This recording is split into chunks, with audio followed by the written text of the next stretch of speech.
So hello everybody, my name is Anthony Kyriakidis from the Energy Saving Trust. Thank you for taking the time to join us today. We're going to be going through a householder's guide to solid wall insulation. If this is the first time that you're using a webinar to listen to something, remember that there's a section on your control box that lets you post questions. So if anything comes to mind during the course of the webinar, feel free to drop us a note, and if we get a chance, we'll provide an answer to it. If not now, then we'll try and get back to you after the webinar by email. So firstly, I'd like to introduce our speakers. They are Andrew Champ, who's the Executive Director of SWIGA, which is the Solid Wall Insulation Guarantee Agency, and Moses Jenkins, who is Senior Technical Officer from Historic Environment Scotland. Andrew's going to run through the sort of basics about solid wall insulation, and Moses's focus is more on older buildings and the best way of insulating and protecting them. They're going to make up the bulk of the presentation, so it's really going to be over to them for the majority of it. And then we'll end up with just a quick run through the different types of financial support available in Scotland for installing solid wall insulation, and an opportunity for any questions to be handled. It's also worth saying at this point that these webinars are funded by the Scottish Government, and they're part of our advice and support to householders in Scotland. And you can get that advice and support via Home Energy Scotland, which is on 0808 808 2282, which is in the bottom left corner of the slides, and there'll also be something at the end summarising that. So without further ado, I'll hand you over to the experts. It's Andrew first, talking about solid wall insulation basics. Thank you. Good afternoon. This will be a breeze through 10 minutes on, as mentioned, on the basics. There'll be chances for questions later on. SWIGA, I work for SWIGA, which is a guarantee agency, so we work with all the installers and the system holders. So very quickly then, what is solid wall? There are two main masonry wall types: a cavity wall, which is a situation where you have an outer leaf and an inner leaf with a small cavity, generally 50 millimeters or over, and providing that cavity is free of debris, is not damp already, and is not within certain parts of the country where you are subject to wind-driven rain, so the west coast, Cornwall, parts of Scotland, then you can in fact fill that cavity. The second option is if you've got a solid wall, and you can see there there's no cavity, it's just a solid wall, generally 9 or 13 inches thick. Typically, you can either insulate on the outside of that wall or dry line or insulate on the inside of that wall. The solutions there, obviously, including the cavity insulation, are there to reduce heat loss through the wall. Typically, solid wall insulation, which is what we're talking about specifically now, is there to reduce heat, and this can be applied to masonry constructions, concrete, stone, frame buildings, what we call non-traditional, concrete frame, timber frame, and no fines properties as well.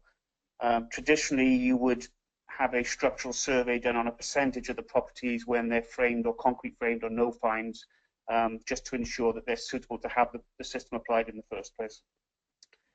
So quickly then, moving on, mentioned above that there's two ways of insulating solid wall generally, starting with IWI, or internal wall. Generally, it's typically consists of either stud work or insulation applied directly to the inside of the wall, and then some sort of finish, plasterboard or other to finish off the room, and it stops the heat getting through. I'll give you a couple of examples. So there you've got the battens applied to the wall, the insulation applied to the battens. In this case, you can see there's a damp course there just to make sure there's no transfer of moisture. And generally, these days, the battens are thermal battens, so they don't create a bridge, i.e. the cold doesn't go through here, hit the batten, and cause a problem. So thermal battens fixed to the wall with the damp-proof core strips. The foam insulation is placed over the battens to reduce the cold bridge. That's that example there. It can also be placed between the battens. So this is an example where they put the studs or battens on the wall, and they put the insulation between, and then they put a finish and a vapor control layer there.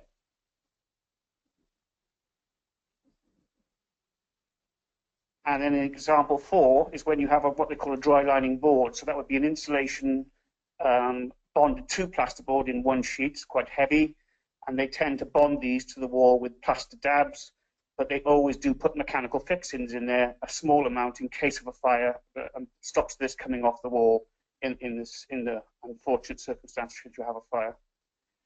The key points here are that you should always use a system if possible. You can buy all of these bits yourself, but to do this properly without causing a problem, ideally you would use a system. And I'll come on more onto that later on, but generally something that's been approved by the British Board of Agreement or been tested by the BRE. That way you know all the materials being tested in unison rather than as individual components.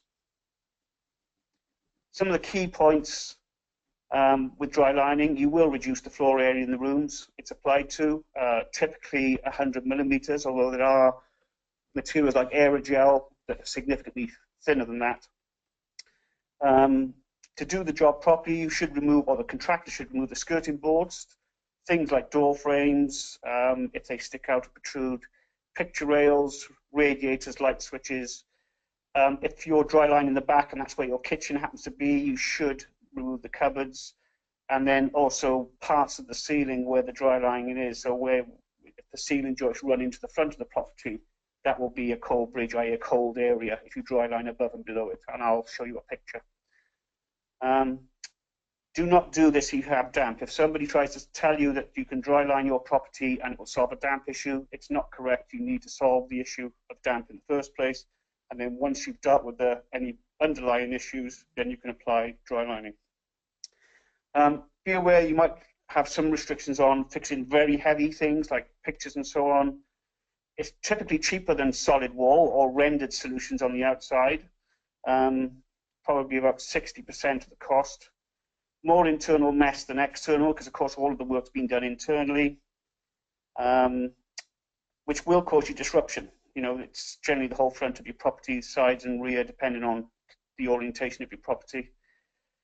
Very important is ventilation here. If you've got air bricks running through the property, they need to be clear. They should be checked that they're clear, and if not, they should be cleaned out. Ventilation is very important, because generally when you add insulation to a property, there is a risk that you cut down on some of the air leakage. Therefore, you do need to either probably, at the very least, maintain the ventilation, and in most cases, increase it.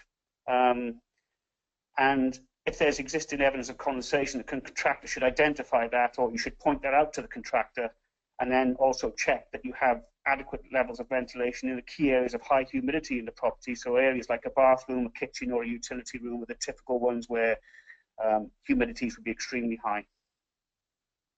Just some pictures here. That's a phenolic system, dry lined, as mentioned earlier on. You see he's putting a couple of fixings in there to make sure in the event of a fire that doesn't fall off.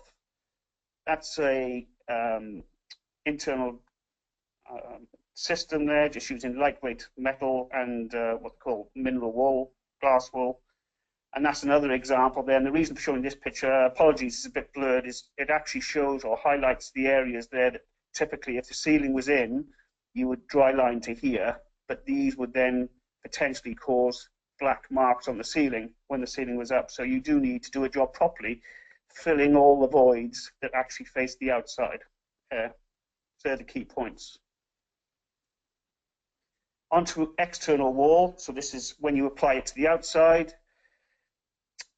Generally, you've got your existing wall. Some people stick the insulation to the wall. The vast majority now dry fix with a mechanical fix in, so that's the insulation. Then you have what I call reinforcing mesh, and what that does, it protects or helps spread the load of and reinforcement stops cracking of the base coat, which is a very thin coat of render, and then they have a final finish coat over the top. This is not like traditional renders of 19 millimeters. Generally, these layers are 6 millimeters thick. So they are quite high performing and in most cases flexible renders. Some examples there. So in the first picture to the left, you've got polystyrene fixed to stone wall. You've got a rail system to the right of that, typically used for what they call ventilated cavities, used a lot in timber frame, NHBC, so that's generally making sure you've got an air space, although not too much, because you don't want air circulating behind it. The example you've got to the bottom left is a stone wool example as opposed to polystyrene. They're breathable systems. They tend to use mineral renders. And then the one to the right of that is actually what they call a brick slip or brick effect render. So you can actually have external wall looking like brickwork, and I'll give you some examples of that. Typically, the insulation is grey expanded polystyrene, phenolic foam, which is a pink-looking insulation. I'll show you a picture of that. And stone wool, which is a fire-resistant and breathable system and is used a lot in high-rise because of the risk of fire. Quickly through that. So that's a polystyrene system. So that's the insulation being applied to the outside of the property. That's phenolic, where you can see the number of fasteners being used, but that's a sort of a pink phenolic system being used there. And that's stone wool. And typically, stone wool is the thicker of the three products. Phenolic is the thinner of the three products, and grey expanded polystyrene is sort of mid-range.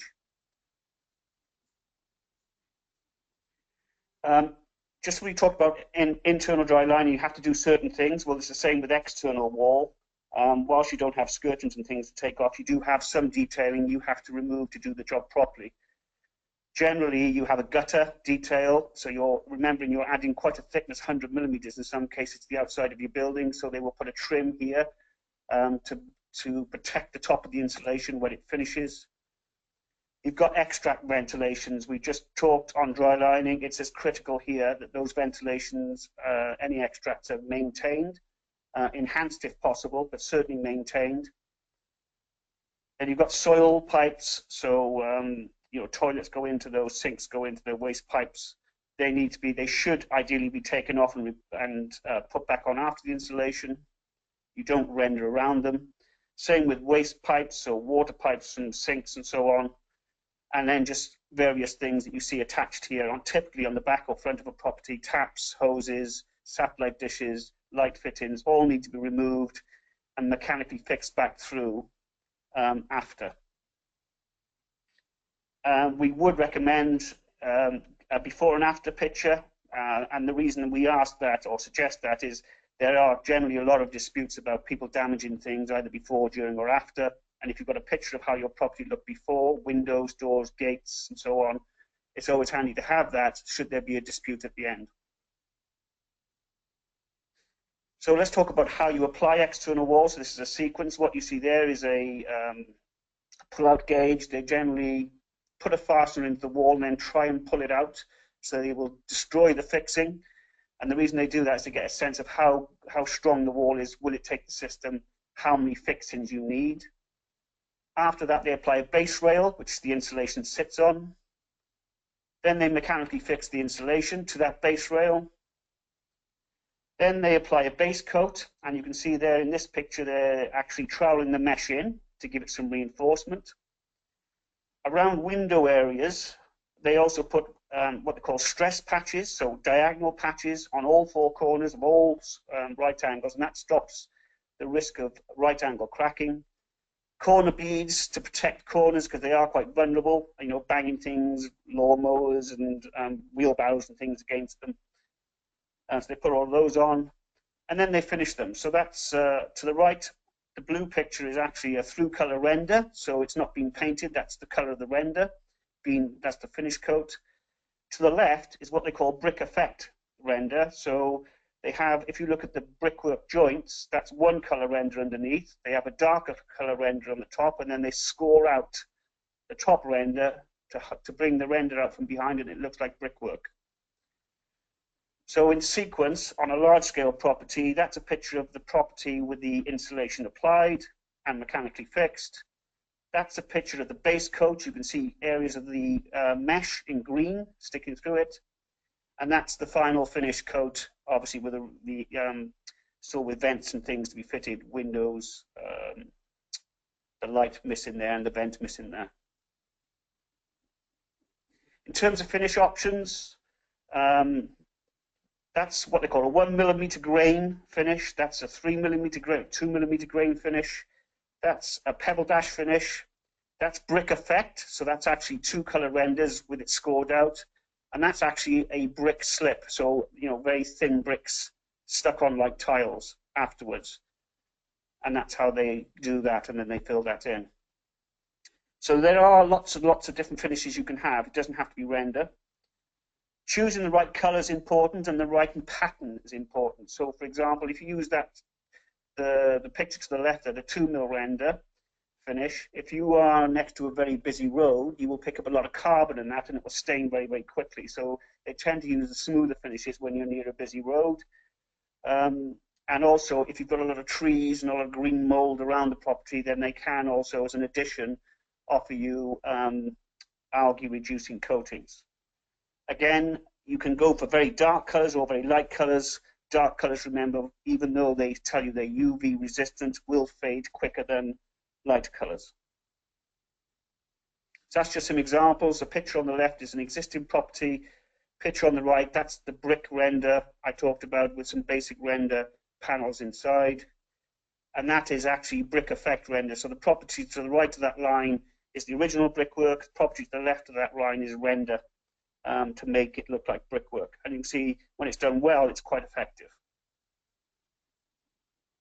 Key points with external wall insulation: all systems should have a British Board of Agment or Building Research Establishment or similar certification. Don't accept any system that's not using that. Systems tested include all the components working together. So when they test them at these authorities, they have to test, they have to name the fixings and all the bits so they all work in unison together.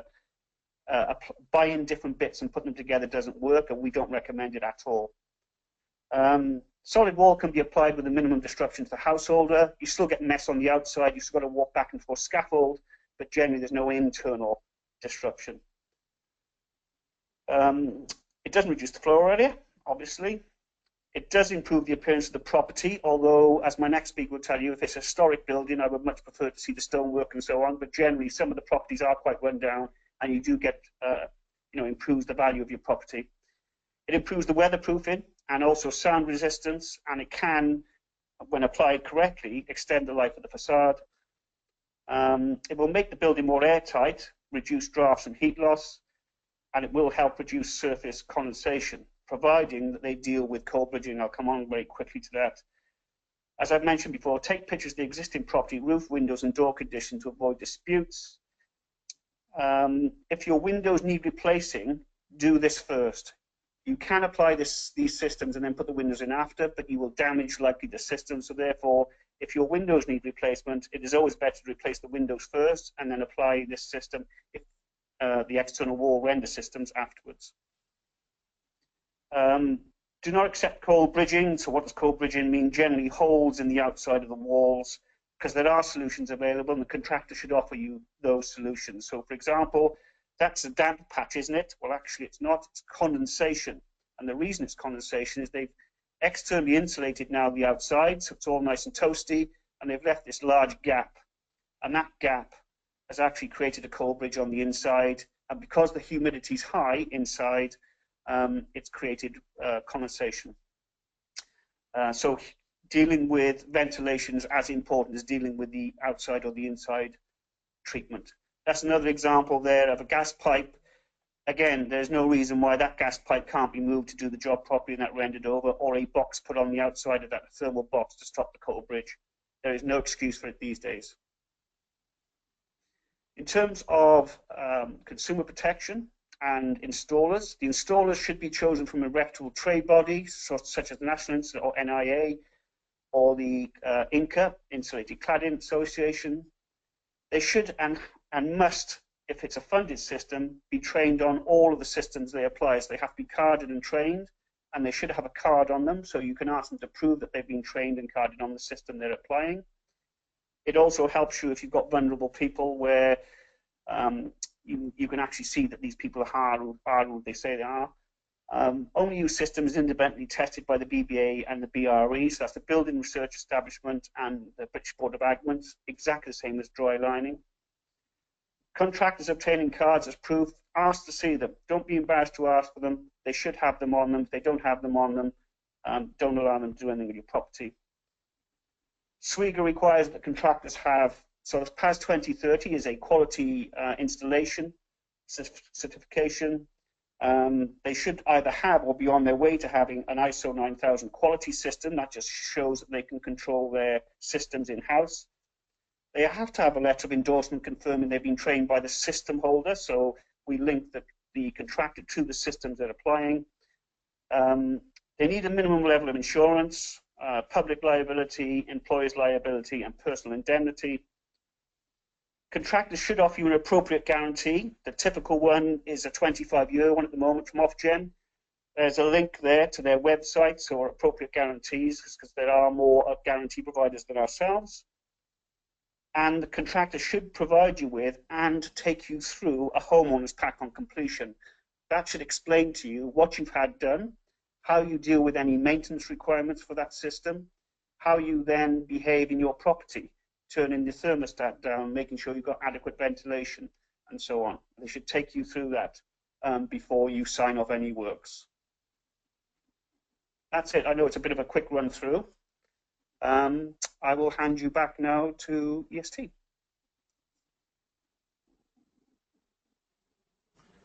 That's brilliant. Thank you very much, Andrew. It was an excellent presentation, and I'm sure everybody would have found that really useful. What we'll do now is we'll pass over to Moses Jenkins, who's Senior Technical Officer at Historic Environment Scotland, and he'll be talking in more detail about solid wall insulation and older buildings. So over to Moses.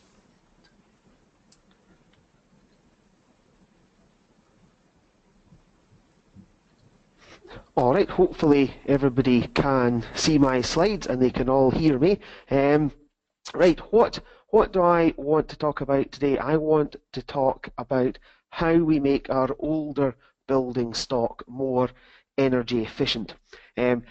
As with the last talk, it will be a very quick run through a very complex subject. There is a version of this talk which lasts for 3 days. So the next 10 minutes is very much the condensed version. Now, what I want us to think about first is why we need to think about older buildings, buildings which are of traditional construction. Why do we need to think about those differently to buildings of more modern construction? The main reason that we need to take a different approach to traditional buildings is the way that they deal with moisture movement.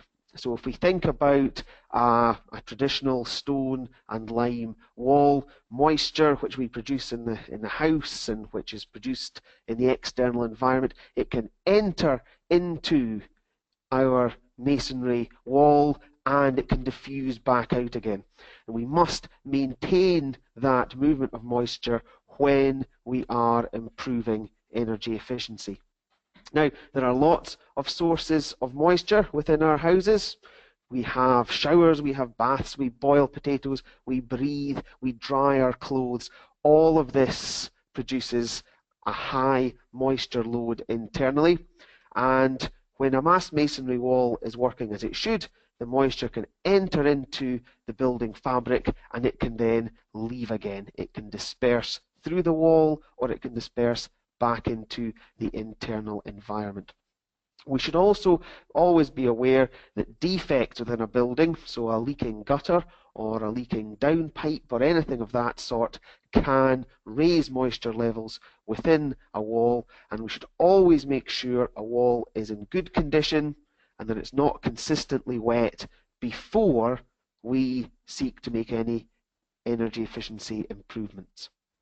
Now, the effects of restricting the free movement of moisture are quite well known to us now, or at least they should be, because for many years people have used impermeable cement mortars and cement renders, and we can see the effect of that here.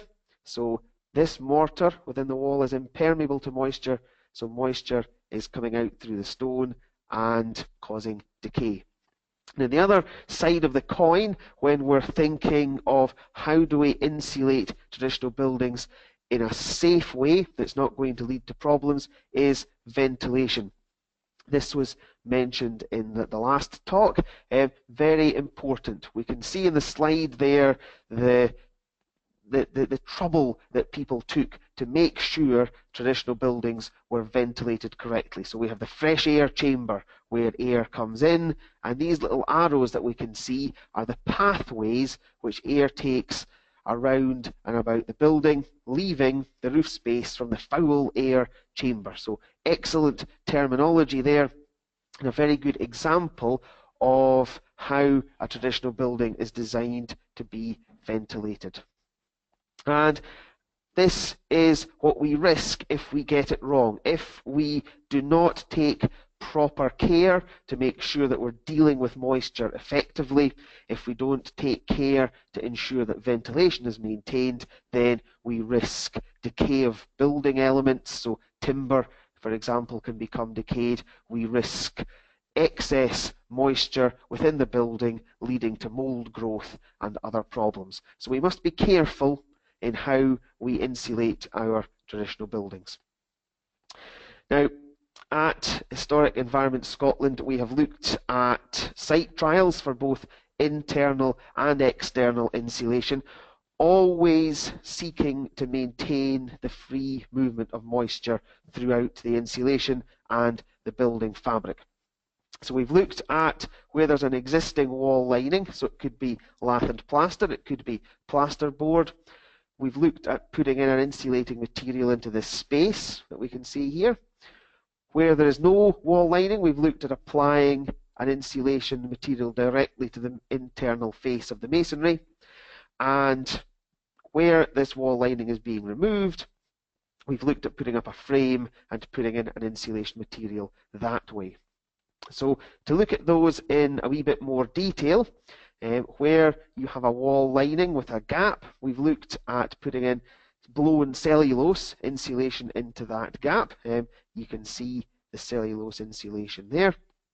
And we have got the U value of that wall down to 0.5. Now, for those who are unfamiliar with what a U value is, it's a way of expressing how much heat is transferred through a building element. And the lower the U value, the better performing it is from a thermal point of view. An unimproved masonry wall in Scotland has a U value of about 1.2 as a broad average. By putting this cellulose material into the gap behind the existing wall lining, we got that down to 0.5, which is pretty good. Another material that we've put into that space is bonded polystyrene bead. You can see the bead there, that's it being installed. And we got that U value down a little further, down to 0.31, which is very good indeed. A few caveats with this. You do have to make sure that any electric cables are put in a conduit, because electric cables do not react well with the bead. That's what you can see, these little areas of repair are there. Another caveat, you will need to remove the skirting and pack out the space between this gap and your floorboards. Pack that out with something, otherwise you will stand for a long time wondering where the bead's going, and it will be filling up the area underneath the floor. So a few things to bear in mind there. A third material that we've looked at in this situation is open cell foam, which you can see being installed there. That's the pattern of holes that you can see where it's been installed.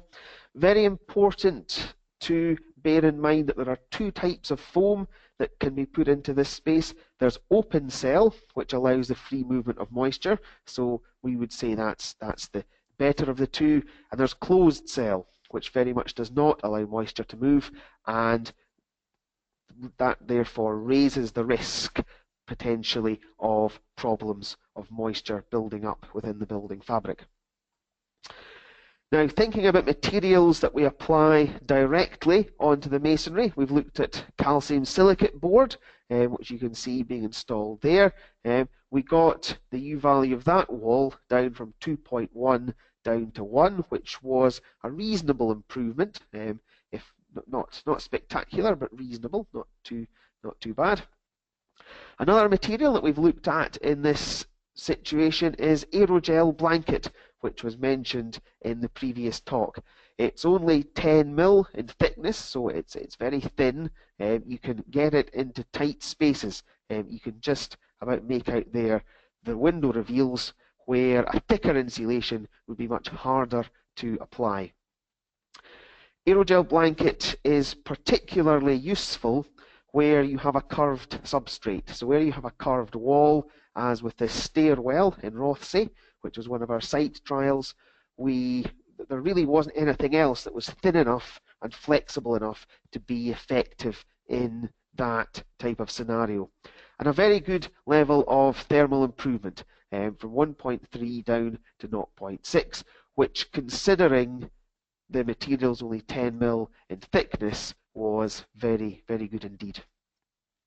Now, thinking about a material in a frame, we've looked at hemp board, which you can see here. Just a wee note on workmanship. You need to make sure that the material fits snugly into the frame, and that is certainly not the case there.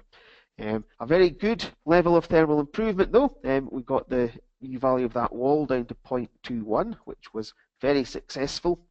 And the best result, if you like, the best level of improvement that we've seen was with this wood fibre board. This is a site project in South Uist, and we got the U value there down to 0.19, which was very, very good indeed. So we were pleased with that. Always remembering ventilation and always remembering the free movement of moisture. Now, thinking externally, we've looked at a few materials for external wall insulation. This is a wood fibre board insulation used externally. You can see fixings very much of a similar type to those that were discussed in the last talk, and a similar render system used as a finish, which we can see there. So we've got the mesh reinforcement and then the 2 coats of render. U value improvement pretty good, 1.3 down to 0.4, which was pretty successful there, so we're happy with that. Another material that we're looking at in site trials at present is insulated external lime render. Very much works in the same sort of way as a traditional lime harling would. Very good at regulating moisture and allowing moisture to move, and a pretty good level of thermal improvement. Obtained a U value of 0.5 by using this, so pretty happy with that as well. This detail was shown in the last presentation, again just to highlight the fact that if you are looking at external wall insulation, you do have to make sure that it is detailed correctly. So avoid cold spots, thermal bridges, avoid uninsulated areas such as this.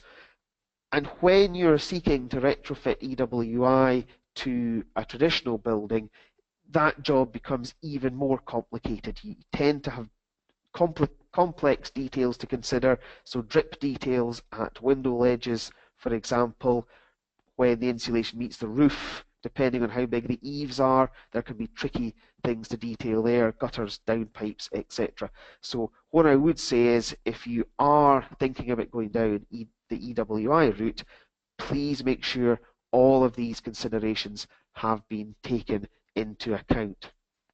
Now that's all I'll say for now. As I said at the beginning, a complex subject to cram into 10 minutes. To give a few overarching conclusions, I would say please remember how a traditional building works. Moisture enters into the building fabric and it leaves again, and we must work with that dynamic when we're seeking to improve the thermal performance of a building. Now, we can and we should insulate our buildings that are of traditional construction. There are lots of materials, there are lots of techniques out there for doing so, but we have to be careful how we do it. We have to be sensitive not just to the aesthetics of the building, but to how it performs. So when you are thinking about commissioning some solid wall insulation, could be EWI, could be IWI, whatever it is you're looking at, please think carefully about the performance of the building, the movement of moisture, and ventilation. There's a lot more details available. we have done a lot of technical research into this area, so I'd encourage you all check out our website, have a look at the material. You can contact us if you want to discuss anything in greater detail. So yeah, that's all from me. So I'll hand back to the EST now. Thank you very much.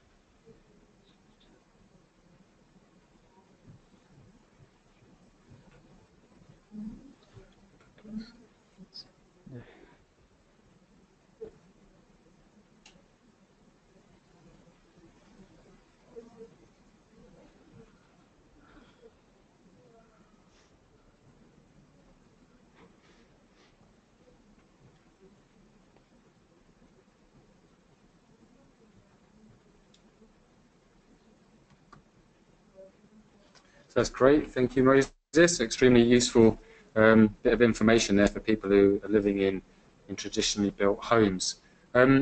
So thanks again to both Andrew and Moses. We thought we'd just finish off with a bit of information about further support if you found the information useful today. So there's funding schemes available, both sort of GB-wide, Great Britain-wide, but also some specific schemes available in Scotland. A couple of examples are the energy company obligation. This provides funding for solid wall insulation, and this is for households who struggle to heat their homes to a comfortable level and to do that affordably. And then in Scotland, the Scottish Government provides funding for something called the Home Energy Efficiency Programmes for Scotland, HEEPS for short. There's a loan scheme associated with that, and that's actually got a 25% grant aspect to it at the moment as well. You can get interest-free loan up to £10,000 from the Scottish Government, or have part of that as a grant up to 25%. So it's actually a very attractive means of financing some work. There are also other schemes though, and you'd probably want some advice about those and what's available. So the best thing to do is actually to contact Home Energy Scotland. There's specialist advisors there who are trained in solid wall insulation and can take you through all of that, as well as the different schemes that you may be eligible for to get support with. As well as Home Energy Scotland, you can also find information obviously on the Energy Saving Trust website. I also recommend you have a look at Historic Environment Scotland and SWIGA websites as well. So there's actually a raft of information out there, but what we always advise people to do is to contact Home Energy Scotland. That's really the one-stop shop for householders in Scotland seeking support, impartial advice and support on what they can do in their home. So we've got time for questions. We did receive a question. This came in from, let me just check. We've received a few more. So we had a question from somebody asking about brick slips and render. So the question was, are brick slips and render the only system options available for external wall insulation? I wish to use cement fibre board weatherboards and not render. So we'll pass this over to Andrew and Moses, if one of you has an answer to that. Yeah, I'll chip in. There are external weatherboards. Metsec do cement particle boards. Rock Panel, which is a rock wall business, insulation business, do very exterior boards. Again, what I would say is, based on the two presentations you've seen, make sure that you go for a system and identify the existing property, what the existing property is made from, and then get a BBA or BRE approved system applied to the outside. You can get systems that use boards rather than renders, but again, they should be tested as a system so you can identify how it will affect the property once it's been installed.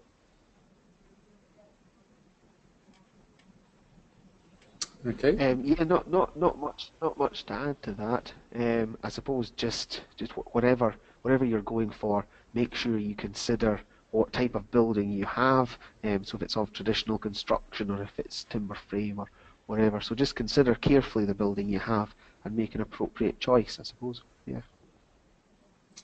Okay, thank you both. There's actually a number of questions that have come in, some interesting ones here. The next one, probably more for Moses. The question is vapor closed PUR insulation appropriate for stone walls with line pointing? Well, we would always seek to maintain a vapor open construction. So if you have a mass masonry wall, stone, lime mortar, we would always look to maintain the free movement of moisture. If you have in the past used a material that isn't open to moisture movement, or if you're in the process of doing so, what I would say then is keeping the building in good repair becomes very important, and make sure that there's sufficient ventilation to keep the building free of excess moisture. But certainly when you're starting to plan work to a traditional building, we would always look to maintain vapor movement. Okay, thank you, Moses. Next question, probably more for Andrew. The question is about condensation or sort of risk of water movement as part of the assessment process. Is it being built into the training for certified contractors? Yes, and in fact, it's happening now. The PAS certification, which is the sort of guide that contractors have to comply with, it has been identified that when you apply insulation and you also deal with draft proofing, that you do restrict, all properties were meant to leak, believe it or not. So you do restrict that, and now the view is from government that they are putting in a section where when they assess a property, they also significantly have to look at existing ventilation, existing air vents, forced ventilation in areas where of high humidities like kitchens and bathrooms. And there is a good chance that when you apply these measures that you will certainly have to clean out existing air bricks, because they tend to get full of muck and plants and things, but secondly, probably apply or enhance an existing ventilation, mechanical ventilation system you already have in the building. So it is being added now for all future measures that ventilation is looked at in detail. Quite rightly too. Great, thank you. I'm conscious of time. We originally indicated the webinar would be finishing around 1:45, so I think we'll just have one more question, and then for all those people who've taken the time to put something through, what we'll do is we'll put an answer together for you, and we'll circulate it so everybody can see what those answers are to the questions that have been posted. So, final question. This will be for Moses. Are there any examples of new sort of Bauer insulated render, which is a breathable solution? It's spelled B-A-U-W-E-R, Bauer insulated render.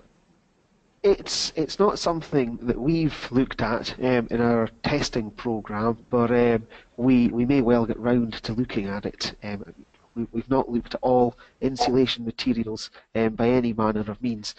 So what I would say is, if somebody is considering using that on a traditional building, speak to the installer, speak to the manufacturer, the supplier, if appropriate. Just make sure that the product is going to allow moisture to move freely, and if you're satisfied with that and you're satisfied with the aesthetics of using EWI, again, make sure it's detailed correctly, and just make sure you ask those questions. But no, it's not something that we've looked at as yet. Okay, thank you. I'm sorry, I'm going to have to draw this to a close because obviously people have been busy typing away, but as I said, we will make sure we get back to you with an answer to a question. But if in the meantime you've got any other questions, then please do feel free to contact Home Energy Scotland. So that's our question and answers session.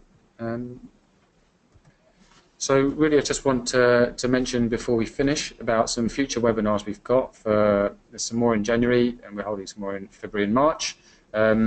These are more related to renewables. So there's one about solar PV, solar photovoltaic, on the 31st of January. We're going to be talking about the Domestic Renewable Heat Incentive, which is a financial support scheme for renewable heating systems in homes. That's on the 14th of February.